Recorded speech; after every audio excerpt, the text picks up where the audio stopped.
Bonjour à toutes et bonjour à tous, et bienvenue dans le monde merveilleux des contes de Grimm. Les 6 frères cygnes. Un jour, un roi chassait dans une grande forêt, et il y mettait tant de cœur que personne parmi ses gens n'arrivait à le suivre. Quand le soir arriva, il s'arrêta et regarda autour de lui. Il s'aperçut qu'il s'était perdu en chemin. Il chercha à sortir du bois, mais ne put y arriver. Il vit alors une vieille femme au chapeau branlant qui s'approchait de lui. C'était une sorcière. « Chère dame, lui dit-il, ne pourriez-vous pas m'indiquer le chemin qui sort du bois ? » « Oh, si, monsieur le roi, répondit-elle, je le puis, mais à une condition. Si vous ne la remplissez pas, vous ne sortirez jamais de la forêt, et vous y mourrez de faim. »« Quelle est cette condition ? » demanda le roi. « J'ai une fille, dit la vieille, qui est si belle qu'elle n'a pas son pareil au monde. Elle mérite de devenir votre femme. Si vous en faites une reine, je vous montrerai le chemin. » Le roi avait si peur qu'il accepta, et la vieille le conduisit vers sa petite maison où sa fille était assise au coin du feu.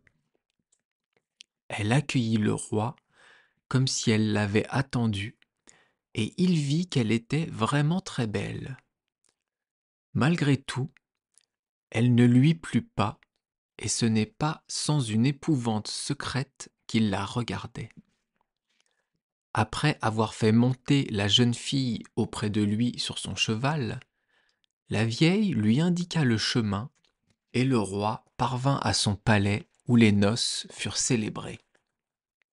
Le roi avait déjà été marié, et il avait eu de sa première femme 7 enfants, 6 garçons et une fille, qu'il aimait plus que tout au monde. Comme il craignait que leur belle-mère ne les traitât pas bien, il les conduisit dans un château isolé situé au milieu d'une forêt. Il était si bien caché, et le chemin qui y conduisait était si difficile à découvrir, qu'il ne l'aurait pas trouvé lui-même si une fée ne lui avait pas offert une pelote de fil aux propriétés merveilleuses. Lorsqu'il la lançait devant lui, elle se déroulait d'elle-même et lui montrait le chemin. Le roi allait cependant si souvent auprès de ses chers enfants que la reine finit par remarquer ses absences. Curieuse, elle voulut savoir ce qu'il allait faire tout seul dans la forêt. Elle donna beaucoup d'argent à ses serviteurs. Ils lui révélèrent le secret et lui parlèrent de la pelote qui savait d'elle-même indiquer le chemin. Elle n'eut de cesse jusqu'à ce qu'elle eût découvert où le roi serrait la pelote. Elle confectionna alors des petites chemises de soie blanche, et comme sa mère lui avait appris l'art de la sorcellerie, elle y jeta un sort. Un jour que le roi était parti à la chasse, elle s'en fut dans la forêt avec les petites chemises. La pelote lui montrait le chemin.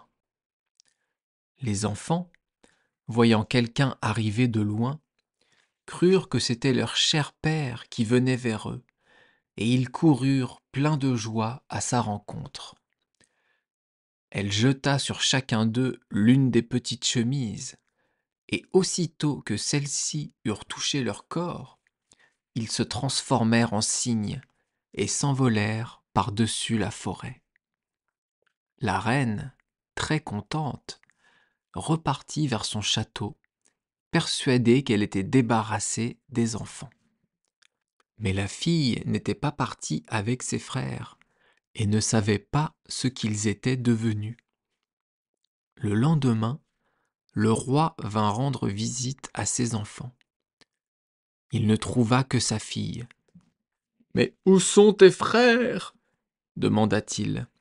« Ah, cher père, répondit-elle, ils sont partis et ils m'ont laissée toute seule. » Elle lui raconta qu'elle avait vu de sa fenêtre comment ses frères transformés en cygnes étaient partis en volant au-dessus de la forêt, et lui montra les plumes qu'ils avaient laissées tomber dans la cour. Le roi s'affligea, mais il ne pensa pas que c'était la reine qui avait commis cette mauvaise action.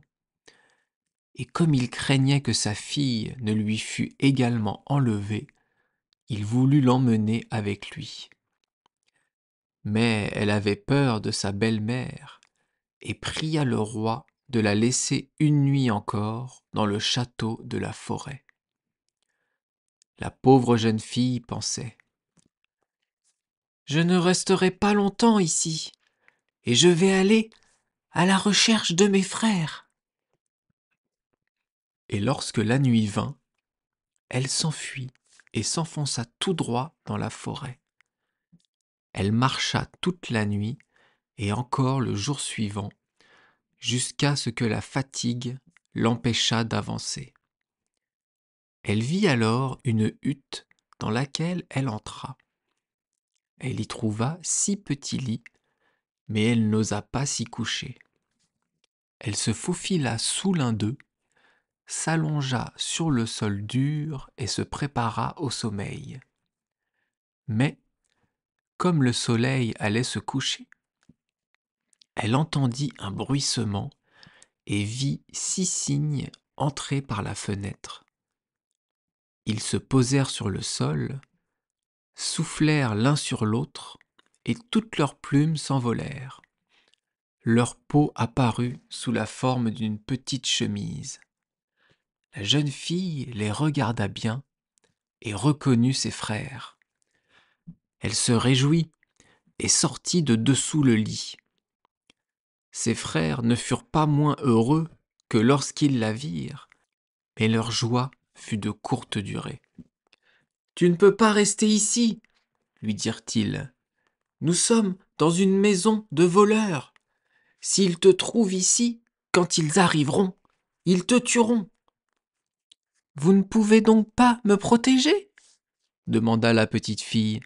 « Non, » répondirent-ils, « car nous ne pouvons quitter notre peau de cygne que durant 1/4 d'heure chaque soir, et, pendant ce temps, nous reprenons notre apparence humaine. Mais ensuite, nous redevenons des cygnes. » La petite fille pleura et dit : « Ne pouvez-vous donc pas être sauvée ? » ?»« Ah non, » répondirent-ils, « les conditions en sont trop difficiles. Il faudrait que pendant 6 ans, tu ne parles ni ne ris, et que pendant ce temps, tu nous confectionnes 6 petites chemises faites de fleurs.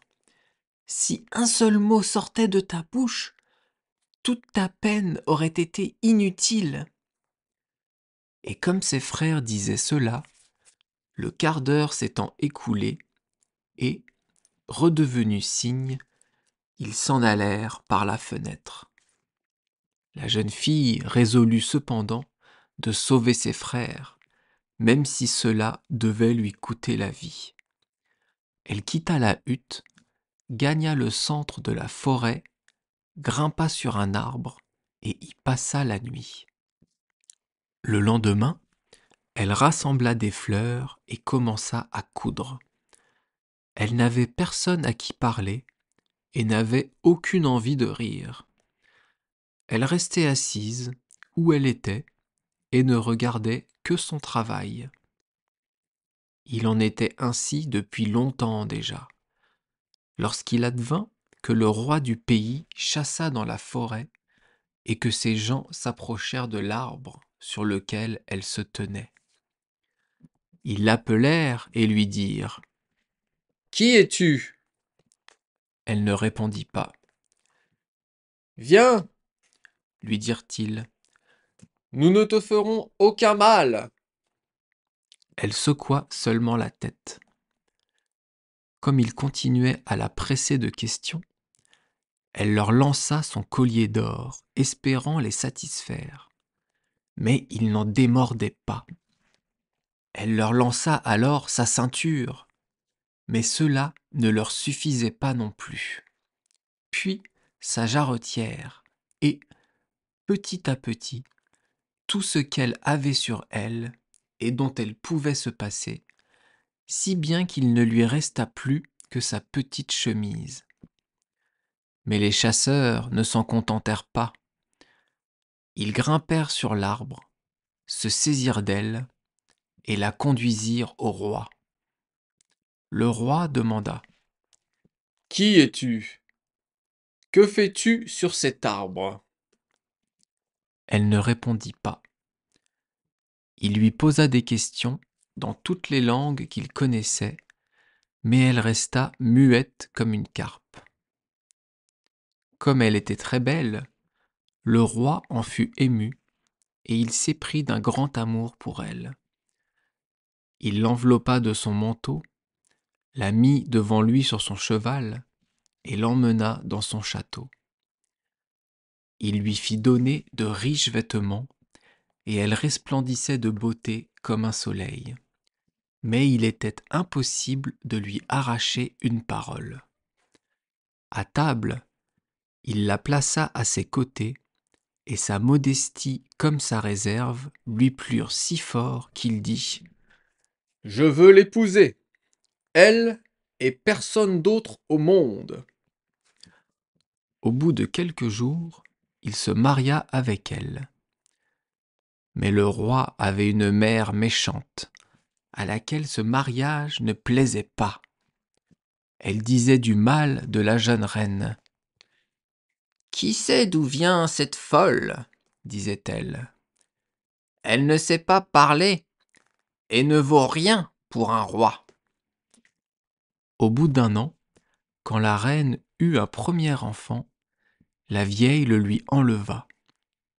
Et, pendant qu'elle dormait, elle lui barbouilla les lèvres de sang. Puis elle se rendit auprès du roi et accusa sa femme d'être une mangeuse d'hommes. Le roi ne voulut pas la croire et n'accepte pas qu'on lui fît du mal. Elle, cependant, restait là, cousant ses chemises et ne prêtant attention à rien d'autre. Lorsqu'elle eut son second enfant, un beau garçon, la méchante belle-mère recommença. Mais le roi n'arrivait pas à la croire. Il dit : « Elle est trop pieuse et trop bonne pour faire pareille chose. Si elle n'était pas muette et pouvait se défendre, son innocence éclaterait. » Mais lorsque la vieille lui enleva une troisième fois son enfant nouveau-né et accusa la reine qui ne disait pas un mot pour sa défense, le roi ne put rien faire d'autre que de la traduire en justice, et elle fut condamnée à être brûlée vive. Quand vint le jour où le verdict devait être exécuté, c'était également le dernier des 6 années au cours desquelles elle n'avait le droit ni de parler, ni de rire, et où elle pourrait libérer ses frères chéris du mauvais sort. Les 6 chemises étaient achevées. Il ne manquait que la manche gauche de la 6e. Quand on la conduisit à la mort, elle plaça les 6 chemises sur son bras, et quand elle fut en haut du bûcher, au moment où le feu allait être allumé, elle regarda autour d'elle et vit que les 6 cygnes arrivaient en volant. Elle comprit que leur délivrance approchait, et son cœur se remplit de joie. Les cygnes s'approchèrent et se posèrent auprès d'elle, de sorte qu'elle put leur lancer les chemises. Dès qu'elles les atteignirent, les plumes de cygne tombèrent, et ses frères se tinrent devant elle, en chair et en os, frais et beaux. Il ne manquait plus au jeune que le bras gauche. À la place, il avait une aile de cygne dans le dos. Ils s'embrassèrent, et la reine s'approcha du roi, complètement bouleversée, commença à parler et dit : « Mon cher époux, maintenant, j'ai le droit de parler et de te dire que je suis innocente et que l'on m'a faussement accusée. » Et elle lui dit la tromperie de la vieille qui lui avait enlevé ses 3 enfants et les avait cachés. Pour la plus grande joie du roi, ils furent ramenés et, en punition, la méchante belle-mère fut attachée au bûcher et réduite en cendres. Pendant de nombreuses années, le roi, la reine et ses 6 frères vécurent dans le bonheur et la paix.